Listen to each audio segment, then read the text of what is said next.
Being human అని T shirt మీద రాసుకుంటారు కదా. హ్యూమనిజం యొక్క ఎజెండా ఏంటి అని అంటే మనిషికి మేలు కలగాలి, మనిషికి నెమ్మది కలగాలి, మనిషి సంతోషంగా ఉండాలి, మనిషి తన ఇష్టానుసారంగా సుఖంగా బ్రతకాలి. కానీ బైబిల్ అది చెప్పట్లేదు. దేవుడి నీతి నెరవేర్చబడాలి, మనిషి దేవుడి నిమిత్తం శ్రమ పెట్టబడాలి, మనిషి తను తాను కాదనుకోవాలి, మనిషి తను తాను ఉపేక్షించుకోవాలి. మనిషి ఇక్కడ ప్రయారిటీయే కాదు, దేవుడి రాజ్యము, దేవుడి యొక్క నీతి అన్నది ప్రయారిటీ. మానవుడు పోగొట్టుకున్న పరిశుద్ధతను, మానవుడు పోగొట్టుకున్న నీతిని, మానవుడి హృదయంలో లేని ఆ మంచితనాన్ని దేవుడు తిరిగి ఇవ్వాలి అనంటే ఈ మనిషి సిలువలో మరణించాలి. వాడు ఖచ్చితంగా చనిపోతే కానీ, వాడు తన సిలువనెత్తుకొని వెంబడిస్తే కానీ వాడు దేవుడి నీతిని నెరవేర్చలేడు.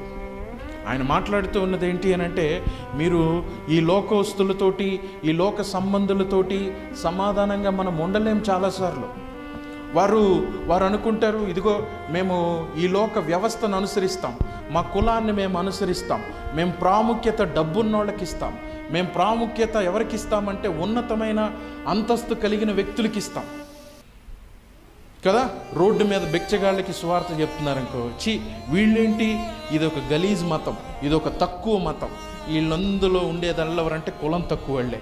ఈ కులం తక్కువ వాళ్ళని చూసి మనం వీళ్ళ దగ్గర రాదు. కానీ క్రిస్టియానిటీ ఏంటి, లేదు దేవుడు మనుషులందరూ సమానమే కాబట్టి, మనుషుడు ఒక రోజున మరణిస్తాడు కాబట్టి, దేవుడు అందరినీ సమానంగా ఎంచాడు కాబట్టి, ఈ ఐడియాలజీ వచ్చినప్పుడు ఈ డబ్బున్న తత్వము, మనిషి తన యొక్క స్థితిని చూసుకునే తత్వం అన్నిటిని కూడా వాడు విడిచిపెట్టాలి. మీ నాన్నగారికి డబ్బున్న వాళ్ళంటే గౌరవం, నువ్వు క్రీస్తుని నమ్ముకున్నావు, దేవుడు అంటున్నాడు, ఇదిగో డబ్బున్నవాడని లేదు, పేదవాడని లేదు. మీ సంఘంలోకి ఒకడు డబ్బున్నవాడు వస్తే, బంగారపు వస్త్రాలు ధరించుకొని వస్తే, పేదవాడు ఒకడు వస్తే, వారిద్దరిని ఒక చోట కూర్చోమని ఇక్కడ కూర్చోమని చెప్తారా? అప్పుడు మీలో చీకటి ఉన్నట్టు కదా అని యాకోబు అంటాడు. కానీ ఈ తండ్రులకి, క్రీస్తుని గురించి ఆలోచన లేని వ్యక్తులకి, ఈ లోక సంబంధమైన వ్యక్తులకి డబ్బు ఎలా ఉంటుంది? చాలా ఇంపుగా ఉంటుంది. పేదవాడిని చూస్తే తక్కువ చూపు చూస్తారు. కానీ క్రీస్తుని అనుసరించిన వాడు ఎలా ఉంటాడు? లేదు, అందరినీ సమానంగా చూడాలని.